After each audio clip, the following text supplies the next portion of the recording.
British Columbia Institute of Technology acknowledges that our campuses are located on the unceded traditional territories of the Coast Salish nations of Musqueam, Squamish, and Tsleil-Waututh.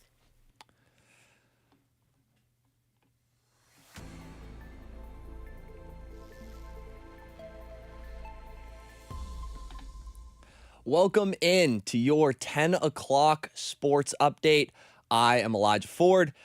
Our local Vancouver Canucks pulled off an unlikely overtime win last night against the Edmonton Oilers at home.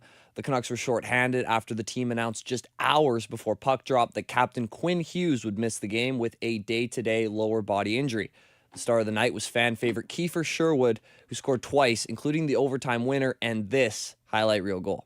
Opening night versus the Flames and continues to score. Sherwood drag move and scores his second.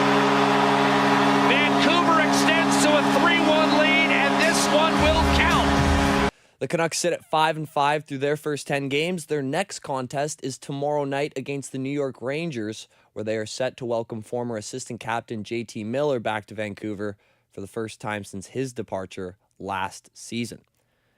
The Toronto Blue Jays will play in Game 3 of the World Series tonight as the series shifts to Dodger Stadium for the next 3 games. After splitting the first 2 games in Toronto, the Blue Jays look to find their bats again after Dodgers pitcher Yoshinobu Yamamoto held them to just 1 run in Game 2 while pitching a complete game. 41-year-old playoff legend Max Scherzer is expected to start for the Blue Jays on the mound tonight. Another potential spark for the Blue Jays may be coming with star Bo Bichette returning to the starting lineup at second base. Sticking in Vancouver, the Whitecaps kicked off their playoff run in grand fashion, dismantling FC Dallas in Game 1 of their best-of-3 opening series. The Whitecaps won the game 3-0 after holding a 22-0 edge in shots and 62% of the possession. The game attracted a crowd of over 32,000 people, which set a team record for home playoff attendance. Midfielder Ali Ahmed says the atmosphere was amazing. I was getting goosebumps, and when we were walking out, seeing the flags and everybody, and although it was cold, I'm pretty sure the goosebumps were, just seeing the vibe and atmosphere. And Game 2 is on Saturday at 6:30. Sticking in soccer, FIFA has started selling another 1 million tickets for next year's World Cup. The second phase of sales begins Monday and includes a special time slot for residents of the host countries, the U.S., Canada, and Mexico. This phase runs until 11 a.m. Eastern Friday. Fans from these countries can buy single match tickets for games in their home nation.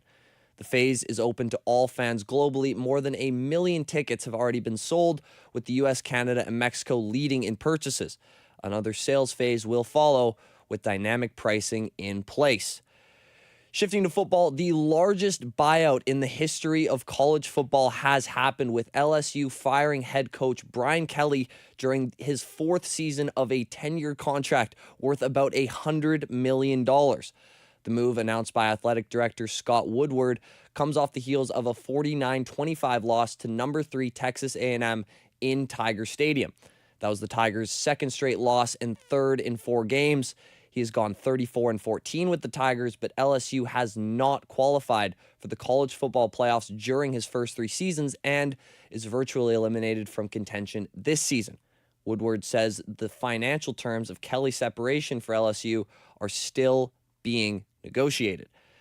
Only 2 games on the NHL schedule for tonight. The Ottawa Senators welcome the Boston Bruins as they look to stretch their win streak to 3. Meanwhile, the Pittsburgh Penguins entertain the slumping St. Louis Blues, who are currently the losers of 2 straight. Moving on to basketball, the Toronto Raptors look to even their record at 2-2 when they visit the unbeaten San Antonio Spurs in one of 11 games on the NBA schedule tonight. After opening in Atlanta, the Raptors have dropped 2 straight, including a 139-129 loss to Dallas last night. Spurs phenom Victor Wembanyama has scored 100 points through 3 games, powering San Antonio to its first 3-0 start since 2020. The Kansas City Chiefs also look to climb above 500 when they entertain the Washington Commanders on Monday Night Football. Washington will be without their star quarterback, Jaden Daniels, who is out with a hamstring injury. Kansas City shut out the Las Vegas Raiders 31-0 last week, Washington was thumped 44-22 by Dallas. Thank you for tuning in to your sports update. I've been Elijah Ford for BCIT's The Crow.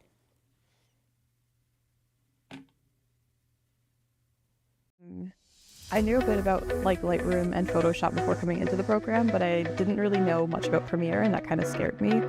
And so BCIT has really helped to kind of grow my skills in video editing, which is something I didn't really think I could do before and actually really enjoy now.